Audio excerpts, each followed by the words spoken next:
فضيلة الشيخ إعجاز أحمد Tanveer Islamic Scholar. في بيوت أذن الله أن ترفع ويذكر فيها اسمه يسبح له فيها بالغدو والآصال.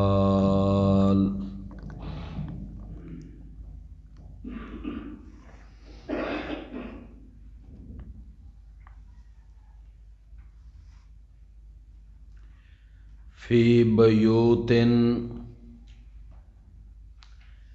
یہ ایمان، اسلام اور ہدایت کا نور کہاں ملے گا، اس کا مقام کیا ہے؟ فی بیوت، ایسے عظیم گھروں میں، اذن اللہ ان ترفع، کہ اللہ تعالی نے حکم دیا ہے کہ ان کو بلند کیا جائے، وَيُذْكَرَ فِيهَا اسْمُهُ، اور ذکر کیا جائے، یاد کیا جائے اس میں اس اللہ کے نام کا، یسبح لہ فیہا،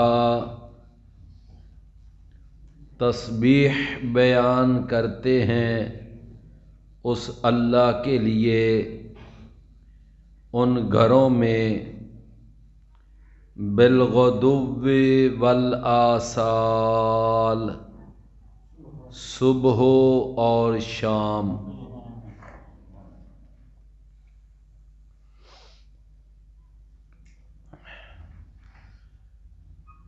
پچھلی جو آیت ہم نے پڑھی، یعنی جو اللہ نور السماوات والارض، یہ آیت، تو اس آیت میں اللہ تعالی نے اپنے نور کی مثال بیان کی ہے،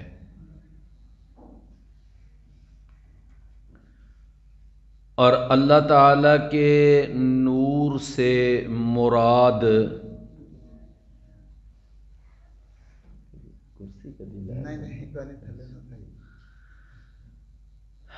اللہ تعالی کے نور سے مراد،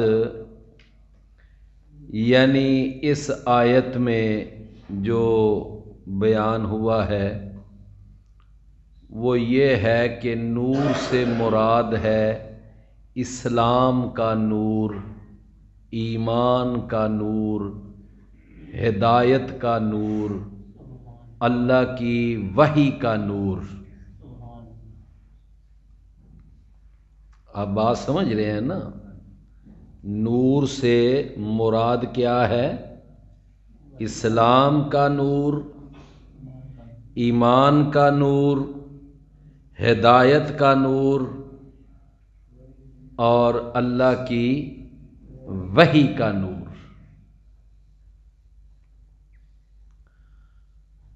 چنانچہ قرآن مجید میں اور بھی آپ کئی جگہ پر اگر پڑھ لیں، دیکھ لیں، تو ہمیں یہ بات سمجھ آتی ہے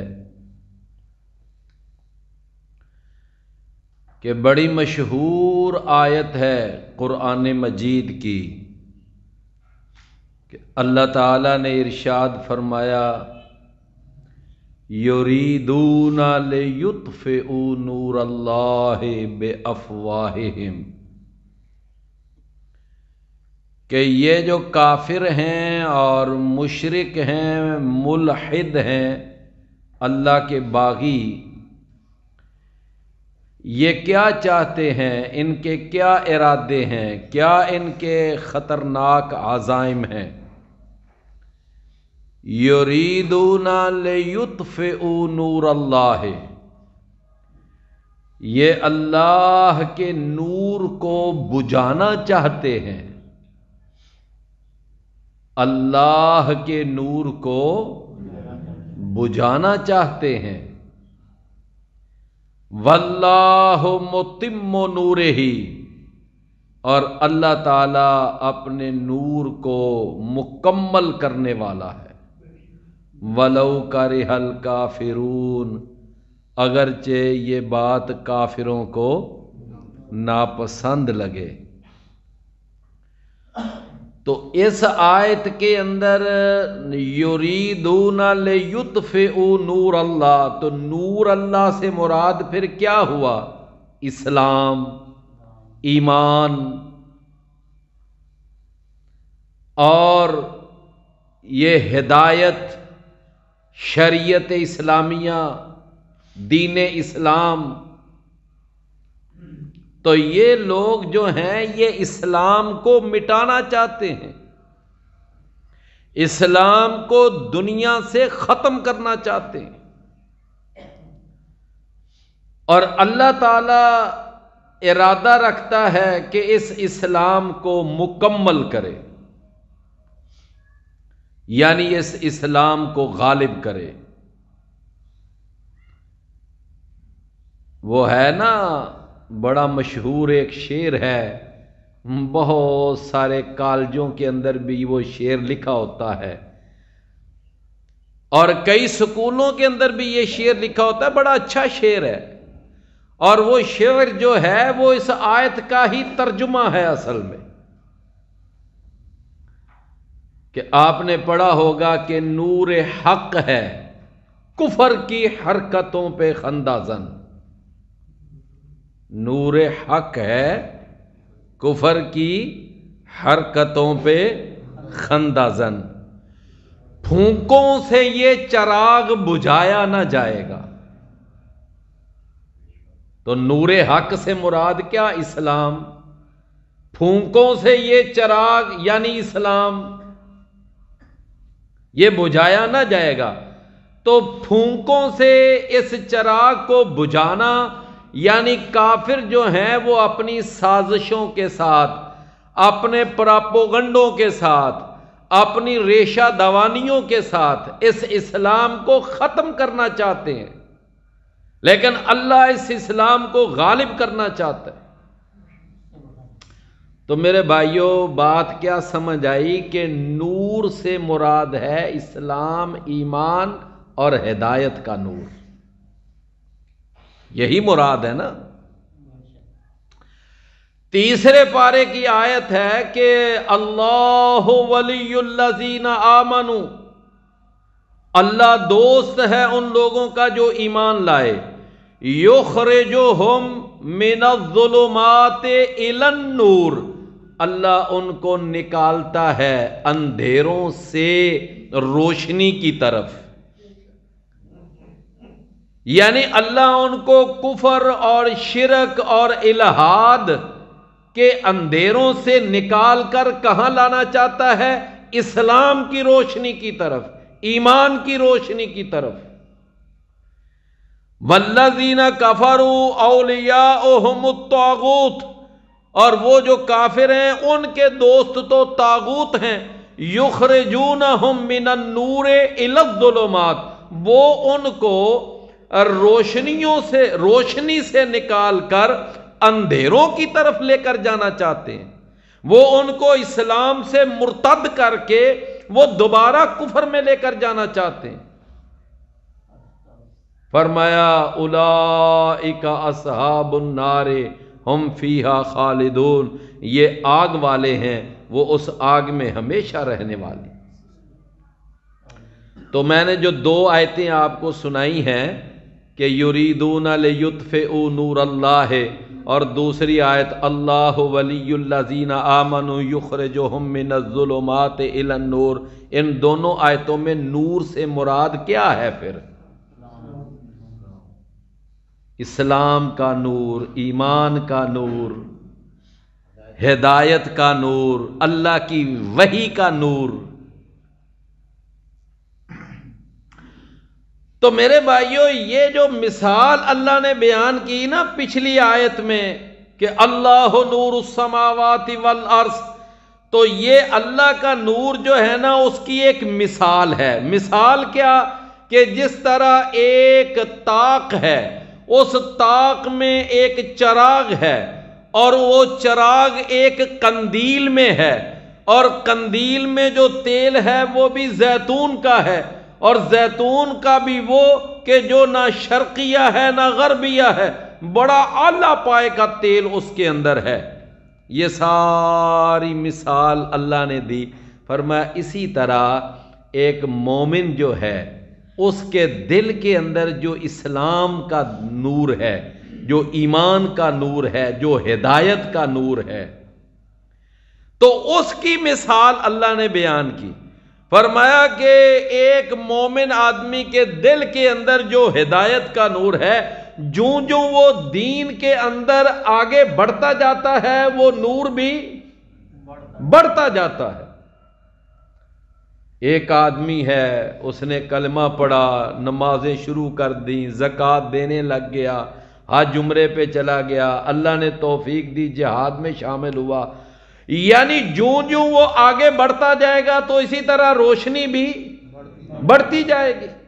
یہی تو عقیدہ ہے علماء کا، سلف صالحین کا، کہ ایمان کم اور زیادہ ہوتا ہے۔ جتنے نیک اعمال کرتے جائیں گے ایمان بڑھتا جائے گا، اور اگر گناہوں کے اندر آگے چلتے جائیں گے تو ایمان کم ہوتا جائے گا۔ تو میرے پیارے بھائیوں، اب اس آیت میں اللہ نے بیان کیا کہ یہ جو ہدایت کا نور ہے، یہ جو اسلام کا نور ہے، جو ایمان کا نور ہے، یہ تمہیں یعنی اس کا جو اصل مقام ہے، جو سب سے بڑا محل ہے اس کا، وہ کون سی جگہ ہے؟ وہ اللہ نے بیان فرمایا۔ فرمایا فی بیوتن، فی بیوتن، ان عظیم گھروں میں یہ آپ کو نور ملے گا۔ فرمایا اذن اللہ ان ترفع، کہ اللہ نے جن کے بارے میں حکم دیا ہے کہ ان گھروں کو بلند کیا جائے، ان گھروں کو بلند کیا جائے۔ فرمایا یہ نور تمہیں کہاں ملے گا؟ ان عظیم گھروں میں، کہ جن گھروں کے بارے میں اللہ نے حکم دیا ہے کہ ان گھروں کو کیا کیا جائے؟ بلند کیا جائے، اور ان میں اللہ کا ذکر کیا جائے، اللہ کے نام کا ذکر کیا جائے۔ اچھا، آپ نے نام سنا ہوگا ماشاءاللہ کہ ایک عظیم صحابی ہیں، ان کا نام ہے سیدنا عبداللہ بن عباس رضی اللہ عنہ، مفسر قرآن، ترجمان القرآن، حبر هذه الامہ، نبی صلی اللہ علیہ وسلم کے ڈائریکٹ شاگرد سیدنا عبداللہ بن عباس، انہوں نے اس کی تفسیر بیان کی، فی بیوت اذن اللہ ان ترفع۔ کہتے ہیں کہ یہاں بیوت سے مراد کیا ہے؟ ہیل مساجد، ہیل مساجد، کہ بیوتن سے مراد ہیں مسجدیں۔ فرمایا اذن اللہ ان ترفع، کہ اللہ نے حکم دیا ہے کہ ان کو بلند کیا جائے۔ اس کا مطلب کیا ہے؟ کہتے ہیں اس کا مطلب یہ نہ کوئی سمجھ لے کہ اپنی مسجدوں کو اونچا بناؤ، ان کی بلڈنگیں زیادہ کرو اور ان کو یعنی آسمان تک بلند لے کر چلے جاؤ۔ یہ معنی نہیں ہے کہ ایک پورشن پھر دوسرا پورشن پھر تیسرا۔ کہتے ہیں کہ اذن اللہ ان ترفع کا معنی یہ ہے کہ ان یکرم، کہ ان مسجدوں کی تکریم کی جائے، ان کی عزت کی جائے، ان کا احترام کیا جائے۔ بھئی بات سمجھ آ گئی نا؟ ہیل مساجد، یہ مراد ہیں مسجدیں جن کے بارے میں اللہ نے حکم دیا ہے کہ ان کی کیا کی جائے؟ تکریم کی جائے، ان کا احترام کیا جائے، ان کی عزت کی جائے۔ فرمایا وَنَهَا عَنِ اللَّغْوِ فِيهَا، اور اس اللہ نے منع کیا ہے کہ ان مسجدوں کے اندر کوئی بیہودہ بات اور کوئی لغو بات، کوئی نافرمانی والی بات ان مسجدوں میں کی جائے۔ تو گویا کہ پھر دوبارہ ذرا سمجھیں کہ یہ جو اسلام نور اور ہدایت، اسلام ایمان اور ہدایت کا نور ہے، یہ ملے گا کہاں؟ کہاں؟ مسجدوں میں۔ اور مسجدیں کیا ہیں کہ جن کے بارے میں اللہ نے حکم دیا ہے کہ ان کا احترام کیا جائے، ان کی عزت کی جائے، ان کی تعظیم کی جائے۔ اللہ اکبر۔ تو میرے عزیز بھائیوں، مسجدوں کا احترام، مسجدوں کی تعظیم کیا ہے؟ مسجدوں کا احترام اور مسجدوں کی تعظیم کیا ہے؟ سب سے پہلا اس کا احترام اور اس کی تعظیم یہ ہے کہ ہر اپنے نئے محلے میں، اپنی نئی کالونی میں اور اپنے نئے بننے والے ٹاؤن میں مسجد کو تیار کیا جائے۔ آپ ذرا غور کر لیں کہ نبی کریم صلی اللہ علیہ وسلم جب مدینہ تشریف لائے تو آپ نے آتے ہی سب سے پہلا کام کیا کیا؟ سب سے پہلا کام آپ دیکھ لیں، آپ جس وقت وہاں آئے ہیں نا بنو نجار قبیلے میں، تو آ کر آتے ہی مسجد قباء کا سنگ بنیاد رکھا، مسجد قباء کا سنگ بنیاد رکھا۔ سمجھے نا؟ یہ وہ مسجد قباء ہے کہ نبی صلی اللہ علیہ وسلم نے فرمایا کہ اگر کوئی آدمی پیدل یا سوار ہو کر مسجد قباء میں جا کر 2 نفل ادا کرے، اللہ کے ہاں ایک عمرے کا ثواب ملتا ہے، ایک عمرے کا ثواب ملتا ہے۔ اور اس کے بعد آپ نے وہاں کوئی کچھ دن یہاں گزارے، اور یہاں سے پھر جب آپ مدینہ کے عین یعنی مدینے کی جو پراپر آبادی تھی نا، جب وہاں پر پہنچے تو نبی صلی اللہ علیہ وسلم نے وہاں پر بھی جا کر سب سے پہلے آپ نے کام کیا کیا؟ وہاں مسجد رسول، مسجد نبوی کی بنیاد رکھی۔ بات سمجھے نا؟ اللہ کے نبی صلی اللہ علیہ وسلم کو اپنے رہنے کے لیے رہائش کی فکر نہیں ہے کہ میں پہلے اپنا مکان تو بناؤں، پہلے اپنی رہائش تو بناؤں، نہ اپنی رہائش کی فکر، نہ اپنے رہنے کی کوئی فکر۔ آپ ابو ایوب انصاری رضی اللہ عنہ، ان کے گھر کے اندر ہی آپ نے عارضی طور پر اپنی رہائش اختیار کر لی، لیکن سب سے پہلا کام کیا کیا؟ مسجد بنائی۔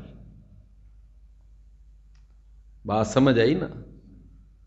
تو گویا کہ سب سے پہلے مسجد کا احترام اور تکریم یہ ہے کہ ہر نیا ٹاؤن، ہر نیا محلہ، ہر نئی کالونی جہاں پر آپ کو نظر آئے تو وہاں پر مسجد بناؤ۔ لوگ وہاں پر پارک پہلے بناتے ہیں، ہسپتال بناتے ہیں، وہاں پر اور طرح طرح کی چیزیں تو بناتے ہیں، لیکن مسجد کی طرف نہیں اتنا دھیان ہوتا۔ سمجھے نا؟ تو رسول اللہ صلی اللہ علیہ وسلم کے بارے میں ابو داؤد میں حدیث آتی ہے، امر رسول اللہ صلی اللہ علیہ وسلم بے بناء المساجد فی الدور، کہ نبی صلی اللہ علیہ وسلم نے نئے محلوں میں اور آبادیوں میں اور کالونیوں میں آپ نے مسجدیں بنانے کا حکم دیا۔ ایک احترام یہ ہے۔ دوسرا احترام یہ ہے کہ جب مسجد بن جائے نا مسجد، تو تو پھر اس کے بعد اس کی صفائی ستھرائی اس کا بھی خیال رکھا جائے، اس کی جھاڑ پھونک، اس کے اندر جھاڑو پھیرنا، اس کو صاف ستھرا رکھنا، یہ بھی مسجد کا احترام اور تعظیم ہے۔ میرے پیارے بھائیوں، ایک خاتون جو مسجد میں جھاڑو پھیرا کرتی تھی، صفائی کیا کرتی تھی، وہ بیمار ہوئی، رات کے وقت فوت ہو گئی۔ اللہ کے نبی مدینے میں موجود ہیں اور آپ کو نہ بتایا، صحابہ نے اپنے طور پر ہی جنازہ پڑھ کر اس کو دفن کر دیا۔ ذرا توجہ سے بات سمجھنا، اللہ کے نبی کہاں ہیں؟ آپ کسی سفر پر نہیں گئے ہوئے تھے کہ آپ کسی جہاد پر گئے ہوں یا عمرے پر گئے ہوں یا کسی اور سفر پہ۔ کہاں پر ہیں آپ؟ مدینے میں ہے۔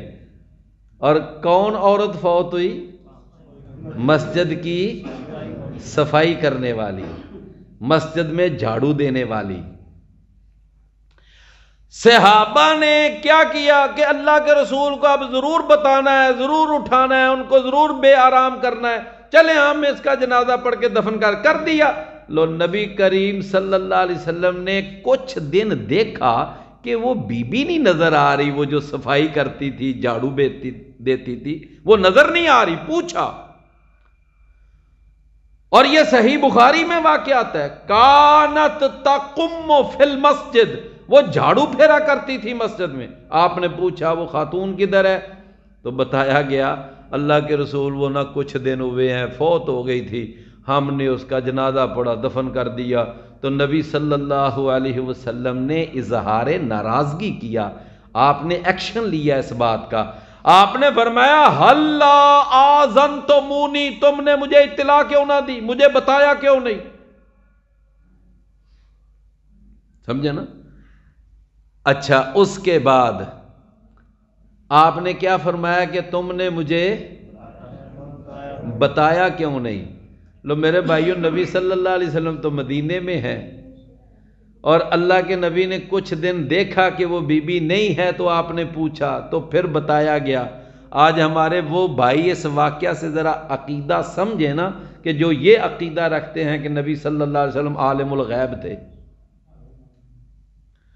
اگر اللہ کے نبی عالم الغیب تھے تو نبی صلی اللہ علیہ وسلم کو پھر یہ پوچھنے کی کیا ضرورت تھی کہ وہ بی بی کہاں ہے؟ اور صحابہ نے نبی صلی اللہ علیہ وسلم کو نہیں بتایا تو آپ کو پتہ بھی نہیں چلا۔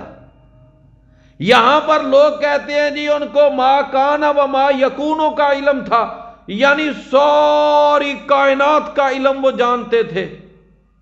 یہ غلط عقیدہ ہے۔ نبی صلی اللہ علیہ وسلم کو اس مسجد کی خادمہ کی فوتگی کا علم نہیں ہوا۔ اچھا، اس کے بعد نبی صلی اللہ علیہ وسلم نے فرمایا چلو تم مجھے نا اس کی قبر بتاؤ۔ صحابہ ساتھ لے کر گئے، قبر بتائی۔ آپ نے وہاں پہ جا کر باقاعدہ اس بی بی کا جنازہ پڑھا۔ کتنا پروٹوکول دیا نبی صلی اللہ علیہ وسلم نے اس مسجد کی خادمہ کو، مسجد میں جھاڑو دینے والی کو۔ آپ نے اس کا جنازہ پڑھا۔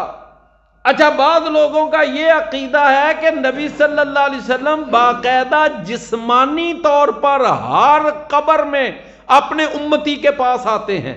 اب آپ مجھے بتائیں کہ اگر نبی صلی اللہ علیہ وسلم اگر ہر امتی کے پاس اس کی قبر میں آتے ہیں اور آ کر پھر نبی صلی اللہ علیہ وسلم وہاں ملاقات کرتے ہیں، تو پھر آپ بتائیں آپ اس بی بی خادمہ کی قبر میں کیوں نہیں گئے تھے؟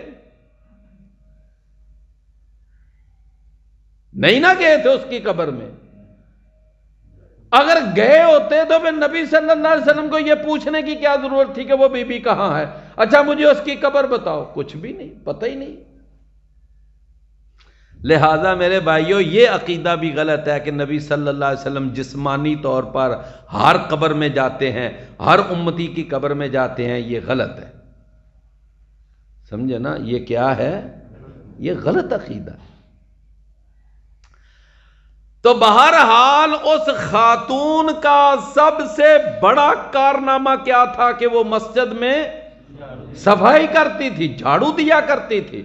تو مسجد کا پہلا احترام کیا ہے کہ ہر نئے ٹاؤن میں، ہر نئی آبادی میں فوراً مسجد بنانے کا اہتمام کیا جائے۔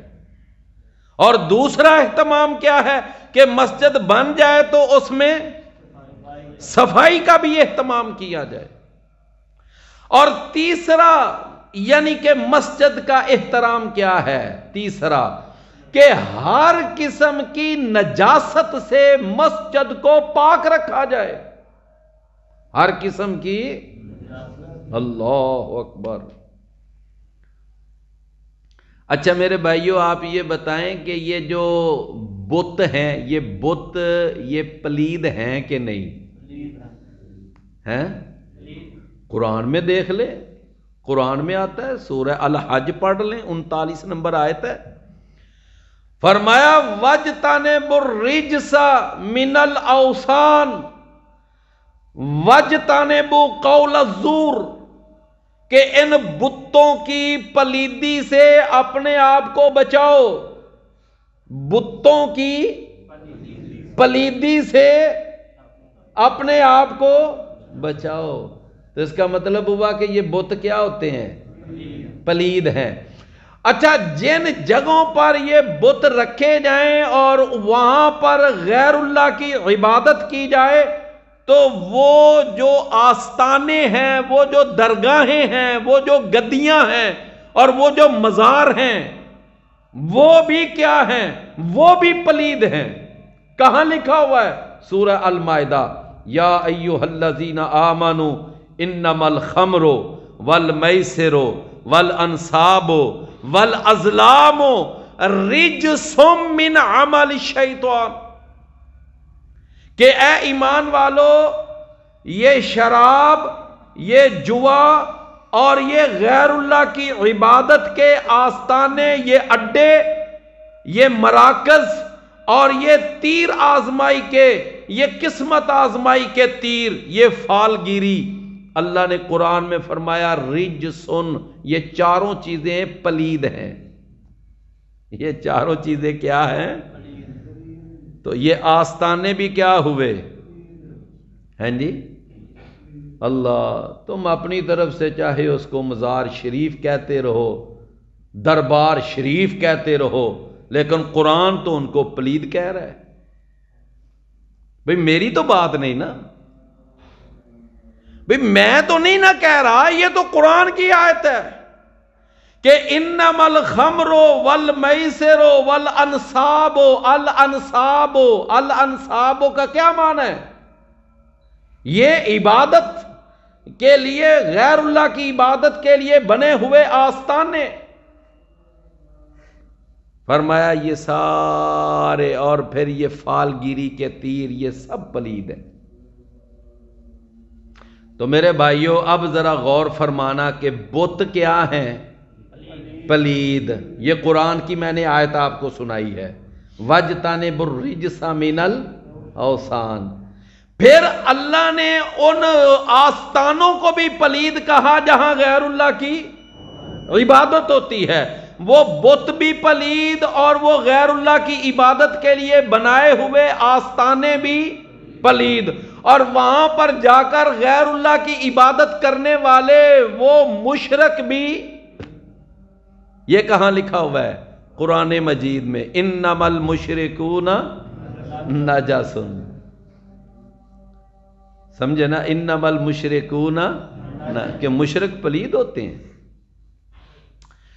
تو لہذا میرے بھائیوں، ان مسجدوں کو ہر قسم کی گندگی سے اور نجاست سے پاک رکھنا چاہیے۔ یہ بت چونکہ پلید تھے، جب رسول اللہ صلی اللہ علیہ وسلم نے بیت اللہ اپنے قبضے میں لیا، مکہ پر آپ کا قبضہ ہو گیا اور وہاں 360 بت پڑے ہوئے تھے، تو نبی صلی اللہ علیہ وسلم نے فوراً بیت اللہ کو اس گندگی سے، اس نجاست سے فوراً پاک کیا کیوں بھئی یہ بات ہے نا؟ آپ نے پھر ان کو برداشت نہیں کیا اور آپ ان بتوں کو توڑتے جا رہے ہیں، نیچے گراتے جا رہے ہیں۔ ایک چھڑی آپ کے ہاتھ میں ہے، جناب علی رضی اللہ عنہ کو اپنے کندھوں پہ اٹھایا ہوا ہے، اور جب سارے بت نیچے گرتے جا رہے ہیں ساتھ ساتھ آیت پڑھتے ہیں جاء الحق وزہق الباطل ان الباطل کان زہوقا۔ تو لہٰذا میرے بھائیوں، پہلا ادب کیا ہے کہ ہر نئی آبادی میں مسجد بنانے کا اہتمام کیا جائے۔ دوسرا احترام اور ادب کیا ہے کہ مسجدوں کے اندر جھاڑو پھیرا جائے، صفائی رکھی جائے۔ تیسرا ادب کیا ہے کہ ہر قسم کی گندگی اور نجاست سے مسجدوں کو پاک کیا جائے۔ کیوں بھئی بات سمجھ آئی نا؟ چوتھا اس کا ادب یہ ہے کہ مسجدوں کے اندر خوشبو کا اہتمام کیا جائے۔ خوشبو کا، یہ ابو داؤد میں حدیث آتی ہے کہ رسول اللہ صلی اللہ علیہ وسلم صحابہ کو حکم دیا کرتے تھے، فرمایا کرتے تھے کہ ان تطیب وتنظف، کہ ان مسجدوں کے اندر خوشبو کا اہتمام کیا کرو۔ مسجدوں میں آئے لوگ تو لوگوں کو خوشبو آئے۔ کوئی بات سمجھے نا؟ مسجدوں کے اندر خوشبو لگانی چاہیے۔ نبی صلی اللہ علیہ وسلم ایک محلے میں چلے گئے، وہاں آپ نے جا کر نا نماز پڑھانے لگے۔ توجہ ہے نا؟ تو نماز پڑھانے لگے تو بالکل سامنے جو تھے نا، جو دیوار تھی سامنے والی، تو وہاں دیکھا تو وہاں کچھ بلغم لگی ہوئی تھی۔ کیا لگی ہوئی تھی؟ بلغم۔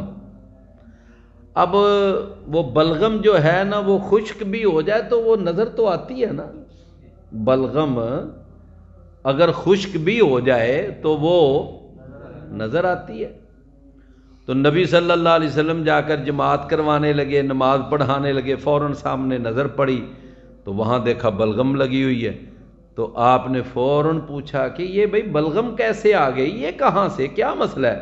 کہنے لگے جی وہ جو ہمارے امام صاحب تھے نا، انہوں نے جو پچھلی نماز پڑھائی ہے تو نماز کے اندر ہی ان کو بلغم آ گئی، انہوں نے ایسے سامنے تھوک دیا، بلغم سامنے پھینک دی۔ اچھا پھر اتنا بھی نہیں خیال کیا کہ چلو میں نے اب پھینک تو دی ہے تو اب نماز کے بعد میں اس کو صاف کر دوں، وہ بھی نہ کیا۔ رسول اللہ صلی اللہ علیہ وسلم نے فرمایا کہ یہ جو امام ہے نا، تم نے آئندہ اس امام کو یہاں مصلی پہ کھڑا نہیں کرنا۔ آپ نے اس کو کیا؟ ڈسکوالیفائی۔ یہ آج کل بڑا لفظ چلتا ہے نا، ڈسکوالیفائی۔ کیا معنی ہے اس کا؟ اردو میں کیا معنی کریں گے؟ نااہل،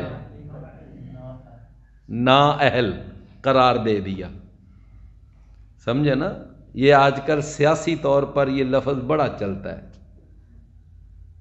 تو نبی صلی اللہ علیہ وسلم نے اس کو ڈسکوالیفائی قرار دے دیا، فرمایا یہ آئندہ مصلی پہ نہ کھڑا۔ پھر نبی کریم صلی اللہ علیہ وسلم خود آگے بڑھے، آپ نے اس بلغم کو خود کھرچا وہاں سے، اور کھرچنے کے بعد آپ نے وہاں موجود نمازیوں سے کہا جاؤ تم میں سے کوئی گھر جائے اور کسی کے گھر میں اگر خوشبو ہے تو لے کر آئے۔ خوشبو لائی گئی، پھر آپ نے وہاں خوشبو لگائی، رسول اللہ صلی اللہ علیہ وسلم نے خوشبو لگائی۔ تو میرے بھائیوں، مسجد کا چوتھا احترام کیا ہے؟ ہیں جی؟ خوشبو لگائی۔ آپ کبھی سعودیہ میں آپ گئے ہوں، کسی بھی مسجد میں آپ جا کر نماز پڑھیں، وہاں پر خوشبو کا باقاعدہ اہتمام ہوتا ہے، اور وہ عود ایک خوشبو ہے جو لکڑی کی شکل میں وہاں پر جلائی جاتی ہے، اس کا دھواں نکلتا ہے، اس خوشبو کا وہاں بڑا اہتمام کیا جاتا ہے۔ تو یہ کتنے مسجد کے آداب ہو گئے؟ 4۔ پانچواں ادب یہ ہے کہ اسلام نے بتایا کہ مسجد کا پانچواں ادب، مسجد کا پانچواں احترام یہ ہے کہ جب تم مسجد میں آؤ تو مسجد میں بیٹھنے سے پہلے تم 2 رکعتیں پڑھو، پھر مسجد میں بیٹھو، تاکہ پتہ چلے یہ کوئی عام جگہ نہیں ہے، یہ مسجد ہے۔ ان 2 رکعتوں کو کیا کہتے ہیں؟ تحیت المسجد۔ سمجھے نا؟ تحیہ کا معنی کیا ہوتا ہے؟ تحفہ۔ تحیہ کا معنی کیا ہوتا ہے؟ تحفہ۔ تو تحیت المسجد یعنی مسجد کا تحفہ۔ تو لہذا میرے بھائیوں، 5واں مسجد کا ادب یہ اسلام نے بتایا کہ مسجد میں 2 رکعتیں پڑھی جائیں۔ اللہ کے نبی صلی اللہ علیہ وسلم خطبہ دے رہے ہیں، جمعے کا خطبہ، تو آپ نے دیکھا ایک صحابی آیا اور ایسے ہی آ کر بیٹھ گیا، 2 رکعتیں نہیں پڑھی، تو رسول اللہ صلی اللہ علیہ وسلم دیکھ رہے تھے، نظر پڑ گئی۔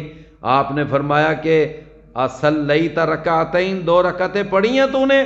اس نے کہا نہیں اللہ کے رسول، میں نے بغیر رکعتیں پڑھے میں بیٹھ گیا ہوں۔ تو نبی صلی اللہ علیہ وسلم نے فرمایا قم، کھڑا ہو، فصل رکعتین، پہلے 2 رکعتیں پڑھ، ثم مجلس، اس کے بعد بیٹھ۔ تو نبی صلی اللہ علیہ وسلم نے اٹھا کر 2 رکعتیں پڑھائیں۔ اس کا مطلب ہے یہ کتنی اہم رکعتیں ہیں۔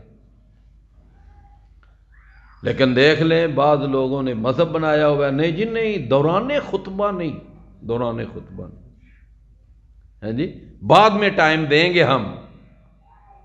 کتنی غلط بات ہے۔ اچھا، دوسری بات یہ ہے کہ آپ دیکھیں، کہتے ہیں کہ جی فجر کی جو 2 رکعتیں ہیں وہ تم نے فجر کے بعد نہیں پڑھنی، جب تک سورج نہ طلوع ہو جائے۔ او بھائی، اللہ کے رسول صلی اللہ علیہ وسلم نے وہ رکعتیں ایک صحابی کو پڑھتے ہوئے دیکھا۔ آپ نے پوچھا یہ کیا پڑھ رہے ہو؟ اس نے کہا اللہ کے رسول، میں پہلی 2 فجر کی سنتیں نہیں پڑھ سکا تھا تو میں اب پڑھ رہا ہوں۔ آپ خاموش ہو گئے۔ تو اس کا مطلب ہے کہ بعد میں بھی پڑھی جا سکتی۔ تو اس لیے یہ جو 2 رکعتیں ہیں نا، یہ تحیت المسجد، یہ بڑی ضروری ہیں، اور یہ مسجد کے ادب میں شامل ہے، مسجد کے احترام میں شامل ہے۔ یہ سمجھ آئے کہ یہ کوئی عام جگہ نہیں ہے، یہ کیا ہے؟ آج دیکھ لیں ہم ایسے ہی آ جاتے ہیں، بیٹھ جاتے ہیں، اہتمام ہی نہیں کرتے۔ تو کتنے ادب ہو گئے؟ 6واں ادب یہ ہے، 6واں ادب جو اسلام نے بتایا ہے کہ جب تم مسجد میں داخل ہوں تو پہلے دایاں قدم اندر رکھو۔ ہے جی، کون سا قدم؟ اور اس کے بعد پھر ساتھ یہ دعا پڑھو، بسم اللہ والصلاۃ والسلام علی رسول اللہ، اللہم افتح لی ابواب رحمتک۔ یہ دعا ہے، اور اس دعا کے اندر دیکھ لیں درود بھی شامل ہے۔ ایک تو دعا ہے نا بغیر درود کے بھی ہے، یعنی صرف اتنا ہی پڑھ لو کہ اللہم افتح لی ابواب رحمتک، اور یہ دعا بھی ثابت ہے کہ بسم اللہ والصلاۃ والسلام علی رسول اللہ، یا رسول اللہ نہیں بلکہ یا رسول اللہ کہیں گے تو اس کے اندر گڑبڑ ہو جائے گی۔ اس کا معنی کہ نبی صلی اللہ علیہ وسلم کو آپ اب بھی زندہ مانتے ہیں اور ہر جگہ پر حاضر ناظر مانتے ہیں۔ یا رسول اللہ کا یہ مطلب ہے۔ لوگوں نے آج اپنی تحریکوں کا نام ہی یہ رکھا ہوا ہے، تحریک یا رسول اللہ، تحریک لبیک کا یا نام ہی یہ رکھا ہوا ہے۔ یعنی اس نام کے اندر ہی گمراہی ہے، شرک ہے، اس نام کے اندر ہی، یعنی کہ یہ ایک غلط انداز۔ تو نبی صلی اللہ علیہ وسلم نے کیا درود سکھایا؟ والصلاۃ والسلام، آگے کیا ہے؟ علی رسول اللہ۔ سمجھے نا؟ یہ ہے۔ اللہ اکبر، بڑی دیر کی بات ہے۔ ایک دفعہ لاہور بادشاہی مسجد میں نا وہ مصر کا ایک قاری تھا نا، وہ جو فوت ہو گیا، قاری عبد الباسط، سنا نا، لمبا سانس لے کر وہ تلاوت کرتا تھا. تو وہ ایک دفعہ مسجد میں آیا، بادشاہی مسجد میں اس نے تلاوت کی، تو وہاں پر یہ ایک مسئلہ کھڑا ہو گیا کہ کسی نے نعرہ لگا دیا کہ نعرہ تکبیر، تو آگے سے جواب آیا اللہ اکبر. ہاں جی، تو ایک نے نعرہ لگا دیا نعرہ رسالت. اب وہی جو عام طور پر ایسے یا رسول اللہ، سمجھے نا. اب وہاں پر جناب کوئی بندہ اٹھا تو اس نے کہا بھی دیکھیں یہ ایک نا مشترکہ سا پلیٹ فارم ہے، تو یہاں پر ایسا نعرہ نہ لگاؤ کہ جس نعرے میں اختلاف ہے. نعرہ تکبیر میں کوئی اختلاف نہیں، میری بات سمجھے نا، نعرہ تکبیر میں کوئی اختلاف نہیں ہے، وہ ساری مانتے ہیں نعرہ تکبیر اللہ اکبر. لیکن یہ نعرہ رسالت یا رسول اللہ، اس نعرے میں کیا ہے؟ اختلاف ہے. تو یہ ایسا نعرہ نہ لگائیں یہاں پر تاکہ کوئی ماحول خراب نہ ہو. لیکن وہ جناب وہ ایک مخصوص طبقہ وہ تو اٹھ کر ایسے جناب نعرے پہ نعرہ، نعرے پہ نعرہ، ادھر یہ وہ، تو وہاں پر ایک بہت بڑا نا یعنی ماحول خراب ہو گیا. ایک آدمی نے کہا، اس نے کہا بھی دیکھیں اگر تم نے نعرہ رسالت لگانا ہی ہے نا تو پھر میں تمہیں ایک رائے دیتا ہوں، وہ یہ ہے کہ اگر تم کہتے ہو نا نعرہ تکبیر تو آگے جواب کیا ہے؟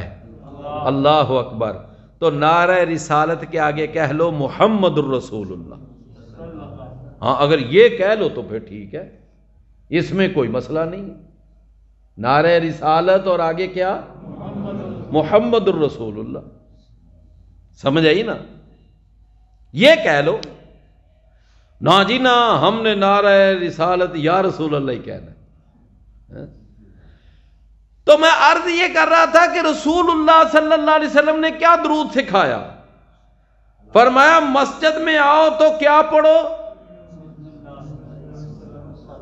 بسم اللہ والصلاۃ والسلام علی رسول اللہ اللہم افتح لی ابواب رحمتک. یہ پڑھو. اچھا جب ہم نماز میں بیٹھتے ہیں تشہد کی حالت میں تو کون سا درود پڑھتے ہیں؟ اللہم صلی علی محمد وعلی آل محمد. ٹھیک ہے نا، یہ درود پڑھتے ہیں. وہاں کی پڑھتا ہے الصلاۃ والسلام علیک یا رسول اللہ. یہ جو پارکوں میں لگا ہوتا ہے، ہاں جی پارکوں میں لگے ہوتے ہیں وہ درود، یہ میرے بھائیوں یہ میڈ آف انڈیا ہے، یہ انڈیا میں تیار ہوا ہے درود. یہ اللہ کے رسول کا بتایا اور سکھایا ہوا درود نہیں ہے. اللہ کے رسول صلی اللہ علیہ وسلم نے یا تو یہ اللہم صلی علی سکھایا یا الصلاۃ والسلام علی رسول اللہ سکھایا ہے. یہ پڑھیں آپ.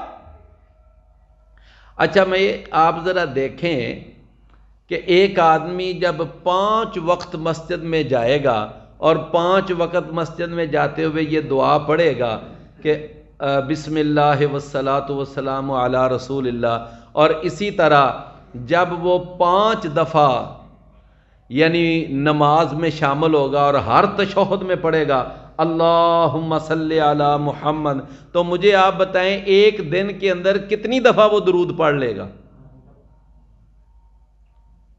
ذرا غور کرنا میری بات پہ.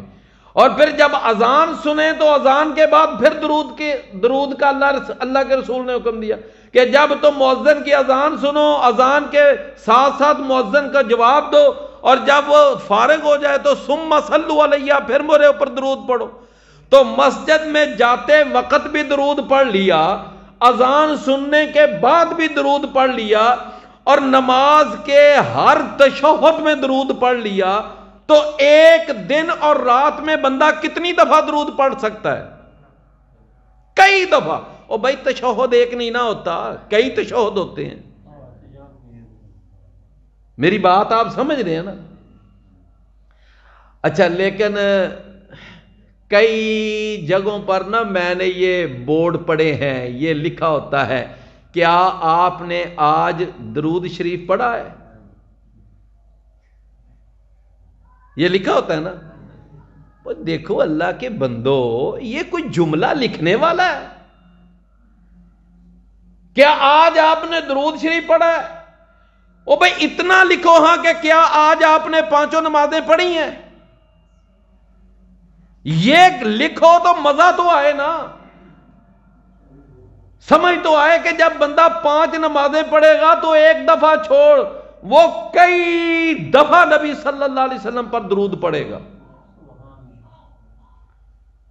ایک آدمی نماز نہیں پڑھتا لیکن وہ درود پڑھ لیتا ہے روزانہ، 1 دفعہ پڑھ لیتا ہے، 10 دفعہ پڑھ لیتا ہے، 100 دفعہ پڑھ لیتا ہے۔ مجھے آپ بتائیں اس کے درود پڑھنے کا کوئی فائدہ ہے؟ کوئی فائدہ نہیں۔ اگر وہ بے نماز ہے درود جتنا مرضی پڑھتا رہے، بے نماز ہوتا ہی کافر ہے۔ کیوں بھئی میری بات آپ سمجھ رہے ہیں نا؟